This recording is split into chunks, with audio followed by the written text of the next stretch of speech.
Hello दोस्तों, नमस्कार। मैं भी एक आप सभी का स्वागत करता हूं आपके अपने इस यूट्यूब परिवार में। तो आप सब कैसे हैं? उम्मीद करता हूं आप सब अच्छे होंगे, स्वस्थ होंगे और अपने एसएससी एमटीएस और हवलदार एग्जाम की तैयारी काफ़ी अच्छे से कर होंगे। तो साथियों, जैसा कि हम लोग का डेली सुबह 11:30 बजे एसएससी एमटीएस एग्जाम के लिए लगातार क्लास चल रही और हम लोग काफ़ी अच्छे से तैयारी कर रहे हैं। तो दोस्तों, आज की सेशन में हम हल करने वाले प्राचीन भारत का इतिहास से संबंधित टॉप 50 क्वेश्चन। याद रखिएगा दोस्तों, आज की सेशन में जो जितने भी प्रश्न होंगे सभी प्रश्न टीसीएस के पिछले वर्षों में पूछा गया है। आपको पता होना चाहिए साथियों, जो हम लोग का एग्जाम कोई भी एग्जाम कंडक्ट होता है तो अब आपका टीसीएस पैटर्न पे होता है। तो दोस्तों, टीसीएस के एक अलग बुक आती है जो कि साथियों पिछले 4 से 5 साल जितने भी पेपर हुए वो अलग से एक बुक लॉन्च की है। तो जिसमें आपका सारा सवाल एसएससी एमटीएस में पूछे गए हैं। जैसे देखिए, एसएससी सीएचएसएल हो गया, एसएससी सीजीएल होगा, सीपीओ और आपका एमटीएस हो गया।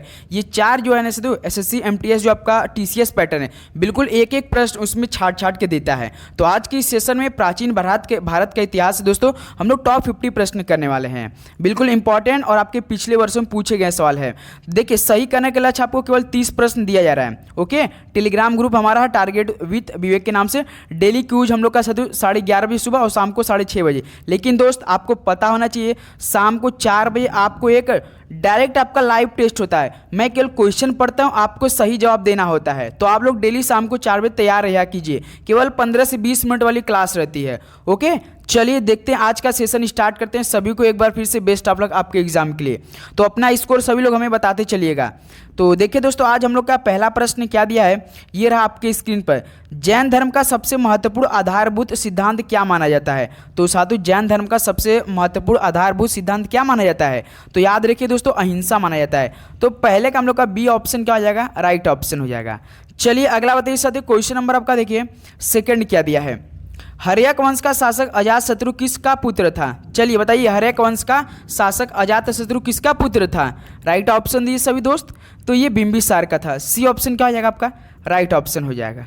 ओके, चलिए नेक्स्ट अगला सवाल देखते हैं साथियों। क्वेश्चन नंबर आपका थर्ड क्या दिया है? हर्यक वंश से मगध के पहले शासक कौन थे? तो दोस्त, हर्यक वंश से मगध के पहले शासक कौन थे?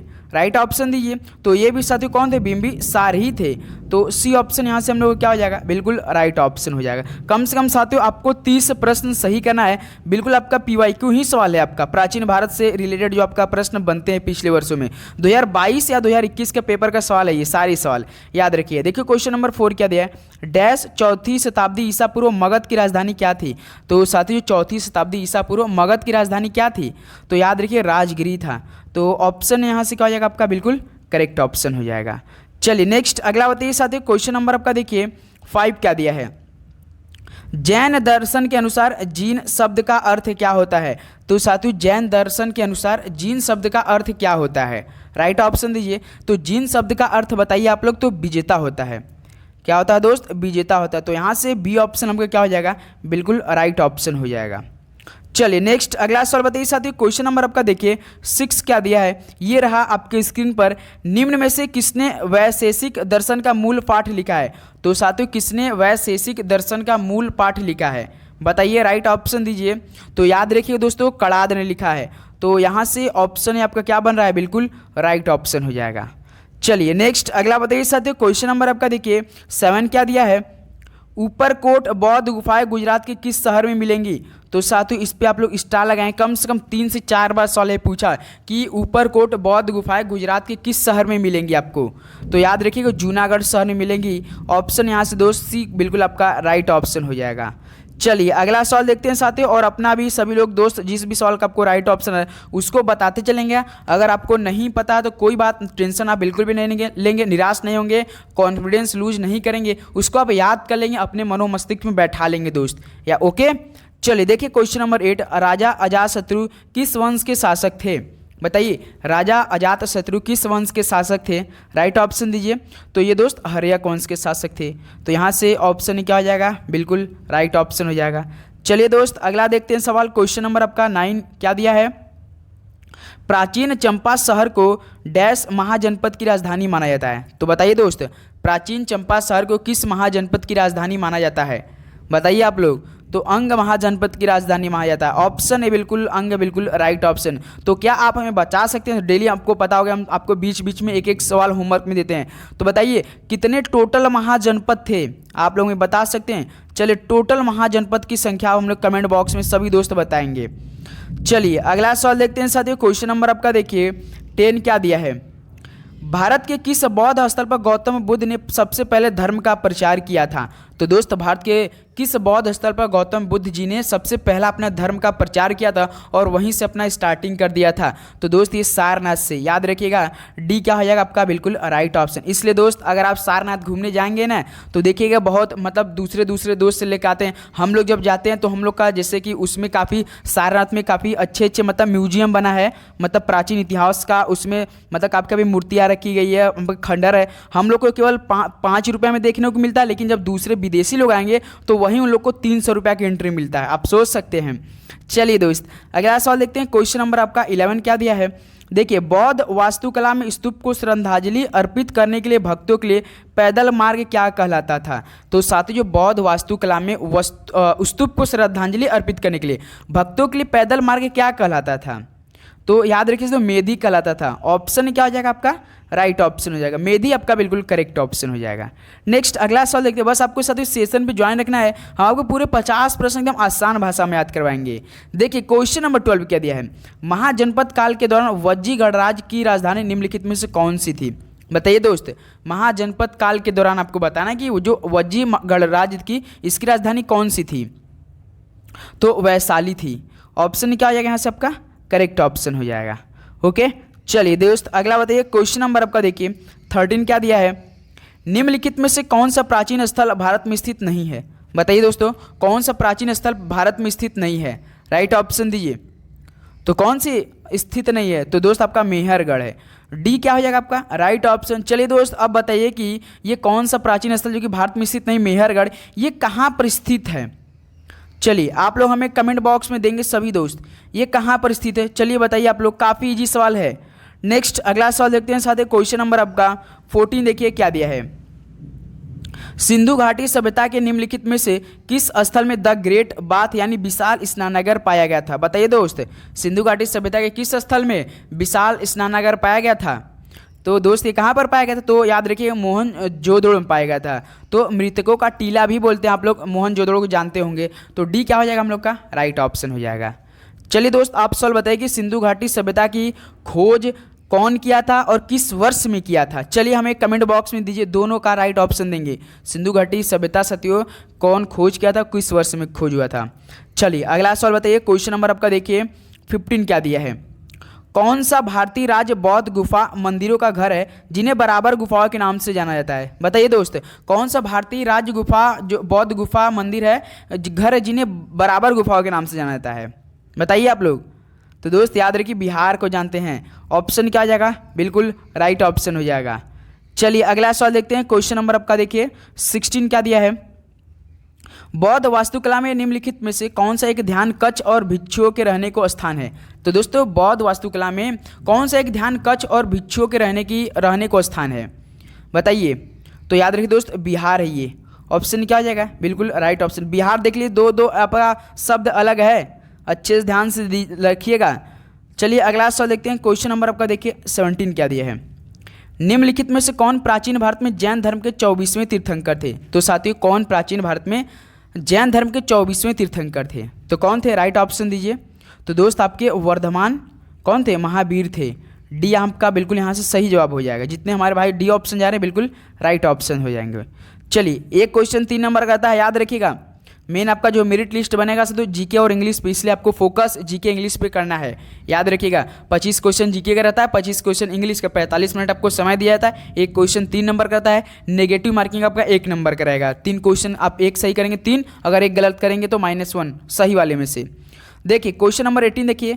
बुद्ध डैश नामक एक छोटे गढ़ से संबंधित है। बताइए बुद्ध जी साथियों किस नामक एक छोटे गढ़ से संबंधित रखते थे, तो वो सा के गढ़ से संबंधित थे। ऑप्शन है आपका बिल्कुल राइट ऑप्शन हो जाएगा। चलिए दोस्त अगला बताइए। क्वेश्चन नंबर आपका देखिए 19 क्या दिया है। सांची स्तूप की नींव निम्नलिखित में से किस राजा द्वारा रखी गई थी। तो साथियों जो सांची स्तूप की नींव थी ये किस राजा द्वारा रखी गई थी, राइट ऑप्शन दीजिए। तो ये अशोक द्वारा रखी गई थी, तो सी ऑप्शन क्या हो जाएगा आपका, बिल्कुल सही जवाब हो जाएगा। चलिए नेक्स्ट अगला बताएंगे सभी दोस्त। क्वेश्चन नंबर आपका देखिए 20 क्या दिया है, महाभारत के लेखक कौन थे। चलिए बताइए दोस्त, महाभारत के लेखक कौन थे। काफी जी सवाल, बाण, पाणिनि, पतंजलि या कौटिल्य। राइट ऑप्शन दीजिए। तो गुरुजी महाभारत के लेखक हम नहीं बताने वाले, ये दोस्त आप लोग हमें कमेंट बॉक्स में देंगे। सभी दोस्त इस सवाल का राइट ऑप्शन में देंगे। चलिए बताइए महाभारत के लेखक बताइए, या तो ऑप्शन बी होगा या तो ऑप्शन सी। चलिए बताइए। नेक्स्ट अगला सवाल देखते हैं दोस्त। क्वेश्चन नंबर आपका देखिए 21 क्या दिया है, निम्नलिखित में से किसकी जानकारी अशोक के शिलालेखों से मिलती है। तो बताइए दोस्त, किसकी जानकारी अशोक के शिलालेखों से मिलती है। तो दोस्त आपका जीवन वृत्त मिलती है, आंतरिक नीति भी मिलती है और विदेशी नीति भी मिलती है। तो इस तरह से ऑप्शन आपका देखिए डी क्या बन रहा है, बिल्कुल राइट ऑप्शन हो जाएगा। चलिए अगला सवाल बताइए। क्वेश्चन नंबर आपका देखिए 22 क्या दिया है, सारनाथ स्तंभ का चक्र निम्न में से किसे इंगित करता है। तो दोस्त जो आपका सारनाथ स्तंभ का चक्र है ये किसे इंगित करता है, बताइए। कानून, क्रांति, प्रगति या धर्म को। तो दोस्त ये आपका प्रगति करता है, तो यहाँ से सी ऑप्शन क्या बन रहा है आपका, बिल्कुल राइट ऑप्शन हो जाएगा। नेक्स्ट अगला चलिए बताइए। क्वेश्चन नंबर आपका देखिए 23 क्या दिया है, निम्न में से कौन सा तत्व धम्म में वर्णित नहीं था। तो दोस्त कौन सा तत्व धम्म में वर्णित नहीं था, बताइए आप लोग। तो याद रखिएगा दोस्त, संघ के प्रति आस्था, जो ये संघ के प्रति आस्था था दोस्त ना, ये तत्व धम्म में वर्णित नहीं था। तो इस तरह से हम लोग का डी बिल्कुल राइट ऑप्शन हो रहा है। चलिए अगला सवाल देखते हैं दोस्त। क्वेश्चन नंबर आपका देखिए 24 क्या दिया है, धमेक स्तूप निम्नलिखित में से किस स्थान पर स्थित है। तो साथियों जो धमेक स्तूप है ये किस स्थान पर स्थित है, राइट ऑप्शन दीजिए सभी साथी। तो ये आपका सारनाथ में स्थित है, तो बी ऑप्शन यहाँ से क्या हो जाएगा आपका, बिल्कुल राइट ऑप्शन हो जाएगा। उम्मीद करूंगा सेशन आपको काफ़ी अच्छे समझ में आ रहे होंगे और आप सभी क्वेश्चन को याद भी करते चलेंगे। चैनल पर नहीं तो सब्सक्राइब करिएगा जरूर दोस्त, क्योंकि आपका डेली इस समय क्लास हम करवाते हैं। सुबह के 11:30 बजे, शाम को 4 बजे आपका मॉडल पेपर मतलब प्रैक्टिस सेट चलता है, जो कि हम केवल क्वेश्चन पढ़ते हैं, आपको उसका आंसर देना पड़ता है और उसका रिजल्ट हम कल के क्लास में उसको सुनाते हैं कि कौन पहले, दूसरे, तीसरे पा रहा है। ओके, काफ़ी अच्छे, इससे रुचि बढ़ेगी, तैयारी और मजबूती से हम लोग को होगी। देखिए क्वेश्चन नंबर 25 क्या दिया है, तमिल महाकाव्य शिलप्पदिकारम का लेखक किसने किया। चलिए बताइए, जो तमिल महाकाव्य शिलप्पदिकारम का लेखन किसने किया है। तो दोस्त ये किया था, याद रखिएगा आपका इलंगो आदिगल ने, इलंगो आदिगल ने। बी क्या हो जाएगा, बिल्कुल राइट ऑप्शन हो जाएगा। चलिए दोस्त अगला बताइए। क्वेश्चन नंबर आपका देखिए 26 क्या दिया है, निम्नलिखित में से किसे देवनाम पिय के नाम से जाना जाता है। चलिए बताइए, देवनाम पिय के नाम से काफ़ी फेमस थे, तो वो थे अशोक थे। तो सी ऑप्शन क्या हो जाएगा, बिल्कुल राइट ऑप्शन। अगर आपके पेपर में प्राचीन भारत के इतिहास से संबंधित प्रश्न बनता है तो दोस्त आपका जैन धर्म, बौद्ध धर्म या आपका अशोक के रिलेटेड सवाल बन जाता है। काफ़ी मतलब इंपॉर्टेंट ये टॉपिक है। चलिए अगला सवाल देखते हैं। क्वेश्चन नंबर आपका देखिए 27 क्या दिया है, निम्नलिखित में से कौन से स्तंभ शैल कर्तित का स्तंभों को दर्शाता है। तो बताइए दोस्त, कौन से स्तंभ शैल कर्तित स्तंभों को दर्शाते हैं। तो कौन सा ऐसा स्तंभ है साथी, राइट ऑप्शन दीजिए आप लोग। तो दोस्त आपका मौर्य स्तंभ है, तो सी यहाँ से आपका बिल्कुल सटीक जवाब होने वाला है। चलिए अगला सवाल बताइए साथियों। क्वेश्चन नंबर आपका देखिए 28 क्या दिया है, विक्रम संवत कब आरंभ हुआ था। आपको बता दें ये कम से कम 10 से 12 साल आपके पेपर में पूछा गया है कि बताइए विक्रम संवत कब आरंभ हुआ था। बताइए राइट ऑप्शन सभी लोग, क्या बनेगा। तो ईसा पूर्व 57 में, 57 ईसा पूर्व में, याद रखिएगा यहाँ से ऑप्शन आपका बिल्कुल सटीक जवाब हो रहा है। विक्रम संवत कब आरंभ हुआ था, तो 57 ईसा पूर्व में। ओके, चलिए अगला बताइए। क्वेश्चन नंबर आपका देखिए 29 क्या दिया है, कौन सा मौर्य शासक बौद्ध धर्म का अनुयायी बना। तो दोस्त देखिए, कौन सा मौर्य शासक बौद्ध धर्म का अनुयायी बना। तो बौद्ध धर्म अगर पेपर में आपके सवाल बना और अनुयायी पूछा या प्रचार प्रसार में सबसे आगे पूछेगा सवाल, तो याद रखिए दोस्तों अशोक ही थे। अशोक इनके काफ़ी मतलब बौद्ध धर्म के काफ़ी फेमस एक प्रकार के शासक हो गए थे। तो सी क्या हो जाएगा हम लोग का, राइट ऑप्शन हो जाएगा। चलिए दोस्त अगला सवाल देखते हैं। क्वेश्चन नंबर आपका देखिए 30 क्या दिया है, चंद्रगुप्त मौर्य ने डैश के खिलाफ विद्रोह का नेतृत्व किया और उन्हें पराजित कर दिया। तो दोस्त बताइए, चंद्रगुप्त मौर्य ने किसके खिलाफ विद्रोह का नेतृत्व किया और उन्हें पराजित कर दिया था, बताइए आप लोग। तो याद रखिए दोस्त, नंद के खिलाफ विद्रोह किया था, नंद के खिलाफ और चंद्रगुप्त मौर्य नेतृत्व किया था और उन्हें पराजित भी करा दिया था, बीट भी कर दिया था। तो नंद देखिए डी ऑप्शन दिया आपका, तो यहाँ से करेक्ट ऑप्शन क्या हो जाएगा आपका, करेक्ट ऑप्शन हो जाएगा। चलिए अगला सवाल देखते हैं। क्वेश्चन नंबर आपका 31 देखिए क्या दिया है, निम्नलिखित में से किस स्थान पर अशोक के प्रमुख शिलालेख नहीं मिले हैं? तो दोस्त किस स्थान पे जो अशोक के प्रमुख शिलालेख वो नहीं मिले थे? तो एक ही जगह था दोस्तों, ये तो सुपारा मिला था, जोगड़ा मिला था, मनसेहरा मिला था, लेकिन दोस्त आपका भाबरू में नहीं मिला था। तो यहाँ से ऑप्शन आपका क्या बना? बी बिल्कुल करेक्ट ऑप्शन हो जाएगा। ओके, चलिए अगला सवाल बताइए। क्वेश्चन नंबर आपका देखिए 32 क्या दिया है?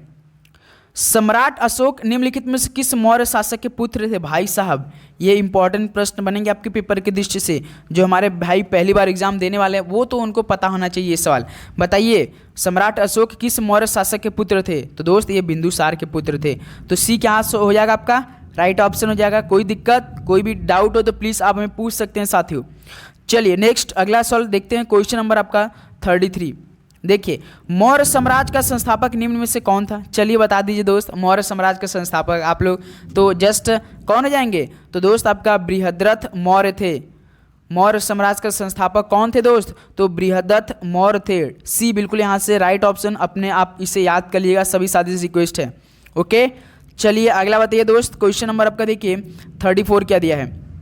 निम्नलिखित में से किस मौर्य राजा के शासनकाल में कलिंग युद्ध लड़ा गया था? तो दोस्त जो आपका कलिंग युद्ध लड़ा गया था ना, चलिए तीसरा सवाल आप लोगों के लिए होमवर्क में बन रहा है। बताइए दोस्त कलिंग का युद्ध किस बीसी में लड़ा गया था? आप लोग इस बार में बीसी में बताएंगे। चलिए बताइए किस ईसा या बीसी में? आप लोग जब भी जो याद है हमें बता दीजिए। आप लोग कलिंग का युद्ध किस वर्ष में लड़ा गया था? काफ़ी इंपॉर्टेंट सवाल है। तो ये लड़ा गया था दोस्त मौर्य राजा अशोक के शासनकाल में। तो बी को यहाँ से हम लोग क्या कर सकते हैं? लॉक कर सकते हैं। 3 नंबर यहाँ से आपको मिलेगा। ओके, चलिए अगला बताइए। क्वेश्चन नंबर आपका देखिए 35 क्या दिया है? निम्नलिखित में से कौन सा ग्रंथ कश्मीर के इतिहास का सबसे विस्तृत विवरण देता है? तो दोस्त ऐसा कौन सा ग्रंथ जो कि कश्मीर के इतिहास का सबसे विस्तृत विवरण देता है? राइट ऑप्शन दिए तो दोस्त याद रखिएगा राज तरंगड़ी देता है। तो यहाँ से बी ऑप्शन क्या हो जाएगा? बिल्कुल राइट ऑप्शन। एक और आपसे साथियों बात शेयर करनी थी, जो आपको शाम को 6:30 बजे क्लास मिलेगी अब ना, वो दोस्त आपका एकदम मोस्ट इंपॉर्टेंट प्रैक्टिस सेट शुरू हो रहा है। याद रखिएगा दोस्त, प्रैक्टिस सेट वो शुरू हो रहा है ना जो टॉपर डायरेक्ट चॉइस करते हैं, वो आपका सेशन शाम को 6:30 बजे से स्टार्ट हो रहा है डेली साथियों। अब आपको काफ़ी अच्छे से उस क्लास को देखना है। शाम वाली क्लास समझ सकते हैं दोस्त, काफ़ी 50 से 60 प्रश्नों के बीच में होने वाली है। तो तैयार रहिएगा आप लोग शाम को 6:30 बजे। देखिए निम्नलिखित मौर्य शासकों में से किसने 261 ईसा पूर्व में कलिंग युद्ध लड़ा था? भाई साहब आपका तो ये सवाल मिल गया। कलिंग का युद्ध 261 ईसा पूर्व में, जस्ट इसलिए दोस्त कहीं कहीं आपको बीसी लिखा रहेगा, कहीं कहीं ईसा, तो 261 में लड़ा गया था। आपके बीच में सवाल आ गया ये। तो दोस्त ये अशोक ही लड़े थे। तो ए ऑप्शन क्या हो जाएगा? बिल्कुल राइट ऑप्शन हो जाएगा आप लोग। ओके, तो याद रखिएगा 261 ईसा पूर्व कलिंग युद्ध लड़ा गया था।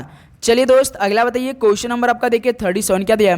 निम्नलिखित में से कौन सी पुस्तक मेगास्थनीज द्वारा लिखी गई थी? चलिए बताइए कौन सी पुस्तक मेगास्थनीज द्वारा लिखी गई थी? राइट ऑप्शन दिए बिल्कुल गुरुजी। तो इंडिका पुस्तक आपके पेपर में पूछता है ना कि इंडिका पुस्तक के लेखक कौन थे? तो मेगास्थनीज थे। ओके, चलिए बताइए आप लोग नागानंद के रचनाकार कौन है? फटाफट कमेंट बॉक्स में देंगे तो सभी दोस्त मेरे, रचनाकर के संस्थापक बताइए। चलिए अगला देखते हैं साथियों। क्वेश्चन नंबर आपका देखिए 38 क्या दिया है? अशोक के अभिलेखों के अनुसार निम्नलिखित में से कौन सा मगध साम्राज्य में एक प्रांतीय केंद्र नहीं था? तो दोस्त अशोक के अभिलेखों के अनुसार कौन सा मगध साम्राज्य में एक प्रांतीय केंद्र नहीं था? बताइए।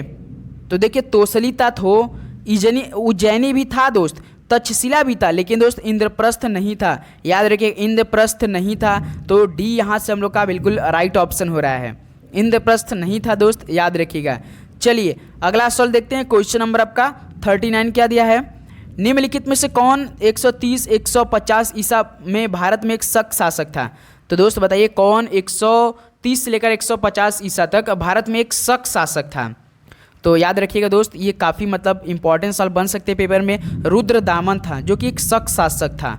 रुद्रदामन, सी बिल्कुल राइट ऑप्शन हो जाएगा। ओके, चलिए अगला सवाल देखते हैं दोस्त। क्वेश्चन नंबर आपका देखिए 40 क्या दिया है? लगभग 2000 साल पहले डैश कुशाणों की दूसरी राजधानी बनी। तो दोस्त ये इंपॉर्टेंट सवाल बन रहे हैं कि लगभग 2000 साल पहले किस कुशाणों की राजधानी बनी? बताइए कौन सा थी वो? कौन बनी थी? तो दोस्त ये मथुरा बनी थी। याद रखिए लगभग 200 साल पहले बनी थी। 2000 दिया है। डी क्या हो जाएगा यहाँ सबका? बिल्कुल राइट ऑप्शन हो जाएगा। ओके, चलिए अगला बताइए। मथुरा याद रखिएगा नेक्स्ट अगला सवाल देखते हैं। क्वेश्चन नंबर आपका देखिए 41 क्या दिया है। संगीत कविताओं में एक तमिल शब्द मूवेंदर की चर्चा मिलती है जिसका अर्थ है क्या होता है? क्या होता है? कर होता है या बंदरगाह या मुखिया या घोड़े, लेकिन 3 ही होते हैं दोस्त। मूवेंदर का चर्चा मिलती है दोस्त जिसका अर्थ होता है या 3 मुखिया होता है। मूवेंदर मतलब 3 मुखिया, मुखिया पहले बोला जाता था, तो मूवेंदर का अर्थ होता था दोस्त आपका संगम कविताओं में, जो कि तमिल शब्द है मूवेंदर एक प्रकार का, तो 3 मुखिया का चर्चा है, ये इसका अर्थ होता है। चलिए अगला सवाल देखते हैं। क्वेश्चन नंबर आपका 42 क्या दिया है। मास्की शिलालेख वर्तमान में किस राज्य में स्थित है? तो दोस्त जो आपका मास्की शिलालेख है ये वर्तमान में किस राज्य में स्थित है बताइए, राइट ऑप्शन कमेंट में दीजिए। तो आपका याद रखिए कर्नाटक राज्य में स्थित है। डी क्या हो जाएगा आपका? बिल्कुल राइट ऑप्शन हो जाएगा। चलिए अगला सवाल देखते हैं साथी। क्वेश्चन नंबर आपका 43 क्या दिया है। मौर्य सम्राट चंद्रगुप्त मौर्य ने निम्नलिखित में से किसे पराजित किया था? तो साथियों मौर्य सम्राट चंद्रगुप्त मौर्य ने किसे पराजित किया था? आप लोग बता सकते हैं? तो दोस्त बताइए। तो याद रखिए सेल्यूकस निकेटर को पराजित किया था। तो बी यहाँ से हम लोग का बिल्कुल राइट ऑप्शन हो जाएगा। चलिए अगला सवाल देखते हैं साथियों। क्वेश्चन नंबर आपका देखिए 44 क्या दिया है। ये रहा आपके स्क्रीन पर। निम्नलिखित में से कौन सा अंतिम मौर्य शासक था जिसकी हत्या उसके सेनापति ने कर दी थी? तो दोस्त याद रखिएगा ऐसा कौन सा अंतिम मौर्य शासक था जिसकी हत्या उसके सेनापति ने ही कर दिया था? तो दोस्त ये थे बृहदत्त थे। तो सी को यहाँ से क्या हो जाएगा हम लोग का? राइट ऑप्शन बृहदत्त, याद रखिएगा साथियों। ओके चलिए अगला बताइए। क्वेश्चन नंबर आपका देखिए 45 क्या दिया है। बुद्ध चरित्र के लेखक अश्वघोष किस कुषाण राजा के दरबार के दार्शनिक थे? तो दोस्त देखिए यहाँ से 2 सवाल आपको मिलेगा। एक तो बुद्ध चरित्र के लेखक अश्वघोष थे जो किस कुषाण राजा के दरबार के दार्शनिक थे। 3 सवाल मिल रहा है यहाँ से। तो देखिए जो कनिष्क प्रथम था ये दोस्त आपका कुषाण था, ये एक प्रकार का कुषाण था। और दोस्त बुद्ध चरित्र के लेखक अश्वघोष, जो कि अश्वघोष किस कुषाण राजा के दरबार के दार्शनिक थे? तो कनिष्क प्रथम के थे। तो सी क्या हो जाएगा? राइट ऑप्शन हो जाएगा। ओके चलिए अगला बताइए साथियों। क्वेश्चन नंबर आपका देखिए 46 क्या दिया है। देखिए महाराजा धीराज की उपाधि लेने वाले प्रथम गुप्त शासक कौन था? तो साथियों महाराजा धीराज की उपाधि लेने वाला प्रथम गुप्त शासक कौन था? तो गुप्त शासक चंद्रगुप्त मौर्य था। तो ए ऑप्शन यहाँ से क्या हो रहा है आपका? बिल्कुल राइट ऑप्शन। टोटल 30 क्वेश्चन आपको सही करना था दोस्त, यहाँ से याद रखिएगा। देखिए क्वेश्चन नंबर आपका 47 क्या दिया है। गुप्त काल के दौरान सोने के सिक्कों को निम्न नाम से पुकारा जाता था। तो दोस्त गुप्त काल के दौरान सोने के सिक्कों को किस नाम से पुकारा जाता था? रूपका, टंका, ड्रामा या दिनारस यानी दिनार? बताइए आप लोग। 47 राइट ऑप्शन। तो याद रखिए दोस्त गुप्त काल के दौरान जो सोने के सिक्के थे उसको दिनारस यानी दिनार के नाम से पुकारा जाता था। डी क्या हो जाएगा? राइट ऑप्शन हो जाएगा। चलिए अगला बताइए। क्वेश्चन नंबर आपका देखिए 48, ये रहा आपके स्क्रीन पर। निम्नलिखित में से किसने 618 सीई में हर्षवर्धन को हराया था? चलिए बताइए 618 सीई में हर्षवर्धन को किसने हराया था? बताइए साथियों। तो याद रखिएगा पुलकेशिन द्वितीय ने हराया था। तो यहाँ से दोस्तों आपका बी ऑप्शन क्या हो रहा है? बिल्कुल राइट ऑप्शन हो जाएगा। ओके चलिए अगला बताइए साथियों। क्वेश्चन नंबर आपका देखिए 49 क्या दिया है। देखिए निम्नलिखित में से कौन एक प्राचीन भारतीय गणितज्ञ खगोलविद थे? तो दोस्तों एक प्राचीन भारतीय गणितज्ञ खगोलविद कौन थे? अमलानंद, नागार्जुन या वराहमिहिर या बाणभट्ट? राइट ऑप्शन दीजिए। तो दोस्त याद रखिए वराहमिहिर थे। तो यहाँ से हम लोग का सी ऑप्शन क्या हो जाएगा? बिल्कुल करेक्ट ऑप्शन हो जाएगा। ओके चलिए अगला बताइए साथियों। क्वेश्चन नंबर आपका देखिए 50 क्या दिया है। ये रहा आपके स्क्रीन पर। किस मौर्य शासक को यूनानियों द्वारा अमित्रघात कहा जाता था? तो दोस्त किस मौर्य शासक को यूनानियों द्वारा अमित्रघात कहा जाता था? राइट ऑप्शन दीजिए। तो याद रखिए दोस्त किसे कहा जाता था? कमेंट में दीजिए आप लोग। बिल्कुल अच्छे से आप सभी का जवाब आ रहा है। तो बिंदुसार को कहा जाता था। तो सी क्या हो जाएगा आपका? Right option. तो दोस्त याद रखिए प्राचीन भारत के इतिहास संबंधित ये हम लोग का पार्ट 1 कंप्लीट होता हुआ। पार्ट वन आपके डिमांड पे आएगा। यदि आपको ये सेशन चाहिए लगातार डेली हम आपको सदैव एक प्रयास करें कि चैप्टर वाइज भी करते रहें कि जो जरूर यहाँ से प्रश्न आपके पेपर में बनता है। जैसे हमने कल एक शाम को 6:30 बजे आपको भारतीय संविधान से पार्ट 1 क्लास दिया, तो अभी इसका पार्ट 2 और 3 बाकी है। तो आप लोग एक बार जरूर बताइए कि डेली ऐसी क्लास एक आपको प्रोवाइड की जाए। तो आप लोग चैनल पर नहीं तो जरूर सब्सक्राइब कीजिएगा दोस्त। अपना फीडबैक जरूर दिया कीजिए और अपना स्कोर भी जरूर दिया कीजिए और अपना अच्छे से याद भी कर लीजिएगा। ओके, सुबह के 11:30 बजे, शाम को 6:30 बजे और शाम को एक 4 बजे आपको साथ केवल मुश्किल से 5 से 10 मिनट आपका हम लेंगे क्लास, और आपको एक साथ टेस्ट दे रहे हैं हम कि हम केवल क्वेश्चन पढ़ेंगे, आपको इसका राइट ऑप्शन देना है, वो भी कमेंट बॉक्स में। उसके बाद हम इसका रिजल्ट आपके इसी चैनल पे अनाउंस करेंगे, कौन पहले पा रहा है कौन दूसरे पा रहा है। ओके, ऐसे तैयारी भी हम लोग को अच्छी होगी और रुचि भी बढ़ेगी ना यार। ओके, चलिए दोस्त, मिलते हैं शाम को 6:30 बजे एक नए सेशन के साथ। सभी को जय हिंद, वंदे मातरम, पढ़ाई करते रहिए। ऑल द वेरी बेस्ट, धन्यवाद।